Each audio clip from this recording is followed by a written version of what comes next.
Okay, good morning, everybody. Hope everybody's well. Happy Tuesday for those that are joining us live, for those that are joining us any time of the week. Thanks so much for tuning in. We have been delving into this space of honor.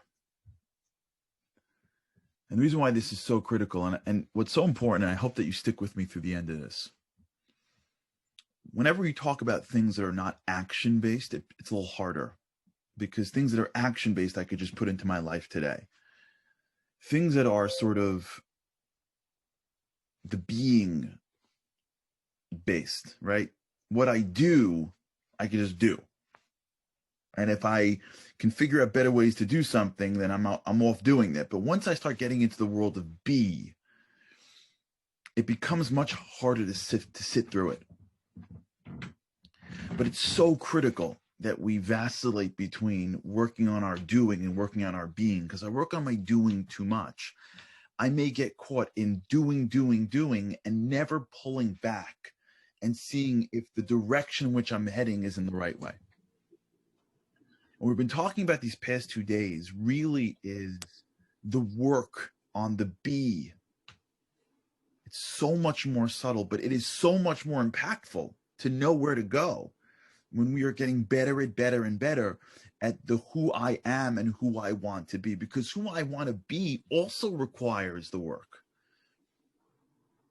And little kids want to be policemen and firemen and Indian chiefs, and that's all good, but all at the same time, right? I wanted to be a professional basketball player when I was in high school. Like, I thought that was possible. Like, that's what I wanted. And a lawyer at the same time.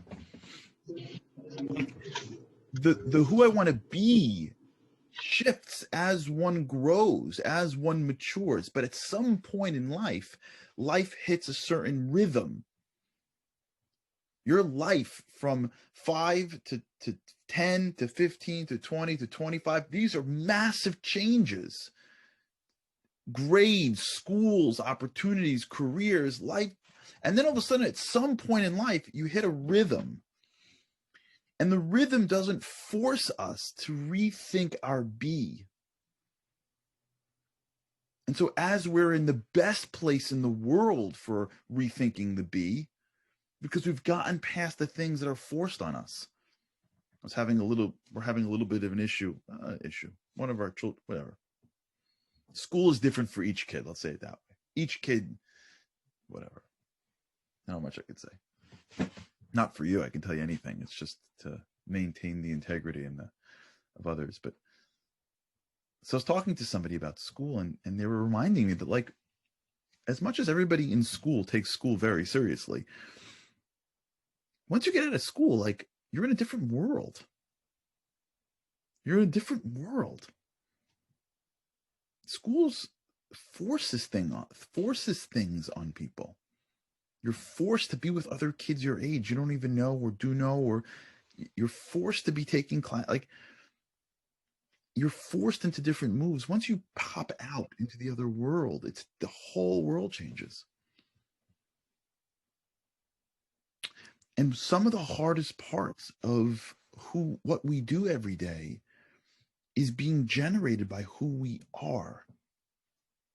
And if we don't take the time in a life where we're not being forced necessarily to do this or to that, if we don't take the time to question that and to elevate that, we may end up doing things that drive us towards a life that is good but not great. When we are exposed to things, that exposure makes us more familiar with something. So it creates the value in our minds for something that may not be valuable. We're just more exposed to it. So if I watch football every week and then I see a football player in my life, I may give value to that football player at a much higher level than my wife, who never, probably ever watched a game.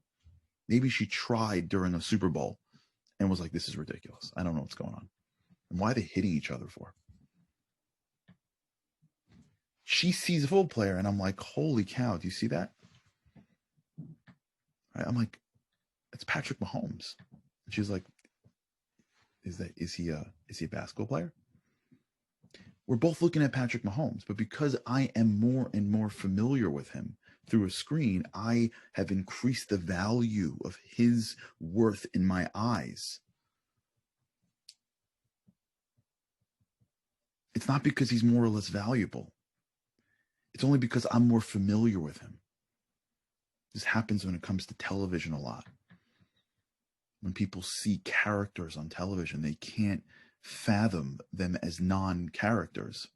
I took a course in college about this. I remember I took a course in the psychology of media. It was one of the most fascinating courses I think I've ever taken in my life. There's an entire study of the psychology of media and how people, after watching back then, I mean, I'm dating myself a drop for those who are holding. So then we were studying like the Cosby Show. Remember the Cosby Show? Facts of Life, Growing Pains. You remember these shows? For those who remember this, and people, they couldn't fathom that Bill Cosby was like a human being. Like he just lived with his fake fan. It's not that they couldn't understand it logically, that like he's an actor. They just couldn't understand it emotionally. This happens sometimes when actors try to transition from television to film. They can't, because people are like, what's Kramer doing? Like, why would George Costanza be the head of the NSA? Like, they don't understand. They don't get there's a guy named Jason Alexander who happens to play George. They don't understand it. It's because they're familiar with this character in his character setting and the value that who he is and what he stands for. It's not because it's not logical. It's because it's emotional. It's so critical to understand this. That what we let into our minds is influencing us in ways that we don't fully appreciate. And when we think about it logically, we're like, no, of course not. Of course he's an actor. But when we're living it, when we see something, or when we act in certain ways, we are inclined towards something. We don't even realize what the culture around us is doing. I'm having this conversation now with two friends of mine. This whole world of masks and this virus world is incredible. I have two opposite friends. One is a professional who has excelled at everything in his life in the box. And I have another friend who has never followed a rule in his life. They're both very successful in their own worlds. And to them, the virus, they look at the world from two opposite angles. This guy, the entrepreneur, his heroes are people that went against the trends. He tells the story of Elon Musk that, everyone thought he can never build a rocket ship, and he built SpaceX, and those are his heroes. And this other guy, his heroes are the people that are at the top of his pyramid, that have just stuck their head down and followed the rules and double-checked precedent. When he hears like of multiple degrees, to him, it's like the golden ring. He's a triple PhD with a master's in astrophenomena. Forget it. And this guy, he hears the word. He's like, what did he waste his time in school for? You understand? Are you following the characters? What they don't understand is their heroes are influencing them. Who they each respect and look up to and want to strive towards is influencing their behaviors today. And one person's like, you need a mask on a mask, and don't ever go to a place indoors because you could. And one guy's like, you out of your mind? This whole thing is just politics. And they're literally, they're good friends. Listening to both of them chirp in my ears is like, it's forget about it. It's like, who can ask for better anecdotal evidence on the differences in people? And they don't understand that they're both being influenced in some capacity with the people they look up to, with the heroes, with who they honor. This guy honors my entrepreneur friend, everybody who bucks the trend. If you follow rules, you're a loser.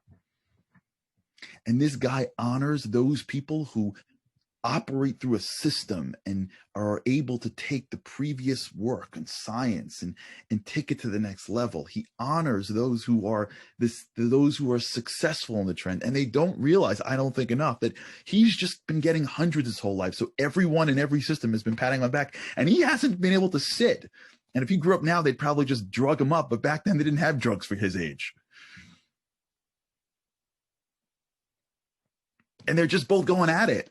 And they don't realize that what this really is not only, because nothing that we talk about is only. Everything is concentric circles on concentric circles. We just draw one little principle out just for a few minutes and look at it. They're both looking up at something that they honor. And those things that they honor, that they respect, that they look up to, is really inclining them to be like. I can feel it in myself sometimes, honestly. I tell this to you honestly. Because why not open myself up to my family here? I can feel myself when I'm in certain environments wanting more of what that environment has to offer. I can feel it. I can feel myself when I'm in boardrooms and corporations and around people that are, I can feel myself wanting to be much more successful in those areas. And I can feel myself when I'm sitting around scholars and holy people saying, why don't I study more? Why don't I can feel myself at this point, like inclined, what's going on? How come when I'm in one day, I'm traveling and sitting in a company and doing X, Y, and Z, my mind is thinking like, I should really do this. How come when I'm on another day, like especially like it's on a Shabbat and I'm listening to some rabbi speak and I'm so enamored by his wisdom, I'm thinking like, what am I doing? Why don't I take off another day a week and just study? And like, who am I? The answer is I'm both. But my brain is inclining towards the thing that I'm honoring at that moment. But remember that the greatness of your life is going to be on the things that you do in the hours and in the moments where you don't have to be doing anything else. People think that they're not great because I got to run carpool and I got to be a mom and a dad. That's not true. Everyone has to do that. Everyone has to do stuff like that. It's not that. Greatness is what you're doing in between. Greatness is who you are in the moments of your day where you can push yourself in areas. But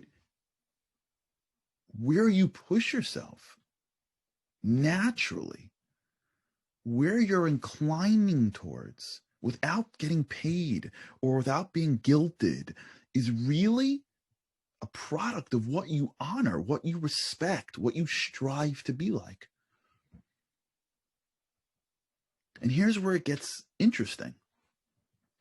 Because we strive to be like the greatest portion of ourselves, but if we don't expose ourselves to those things, our brain won't adapt around it.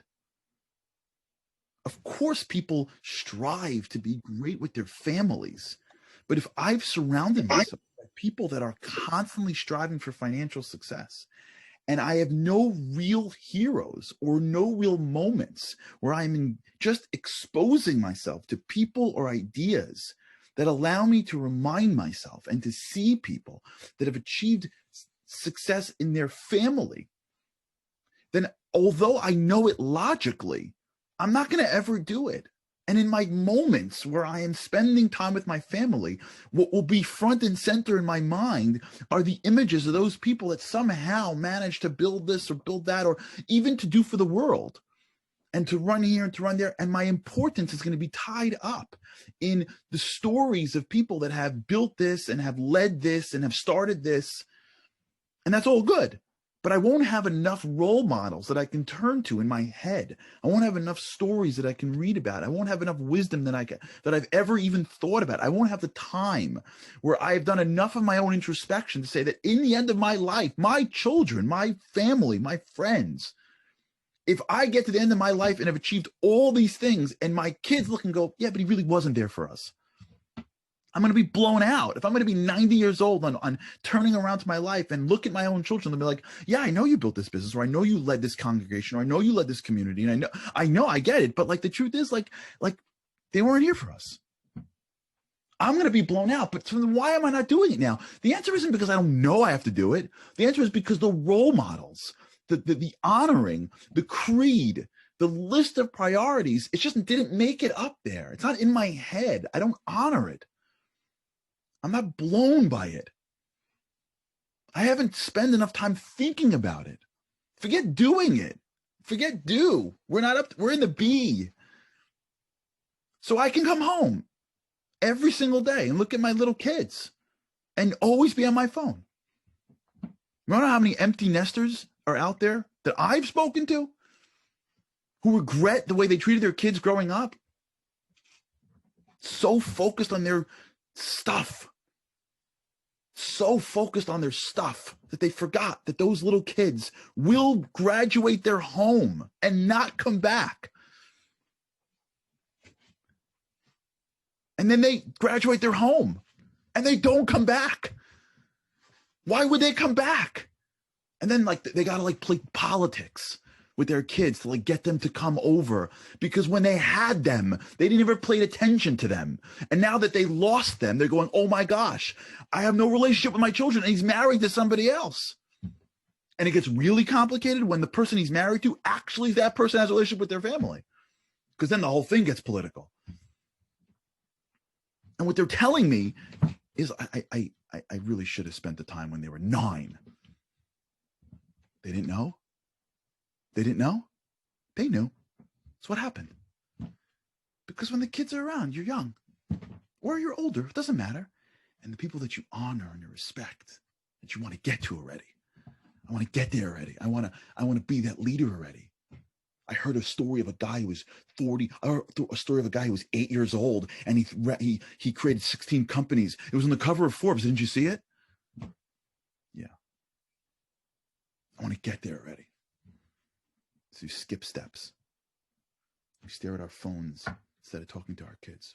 You think I'm like perfect with this? I'm not. I'm constantly, my head is going out of my mind always, reminding myself of this 24/7. I want to get there already. I want to be there already.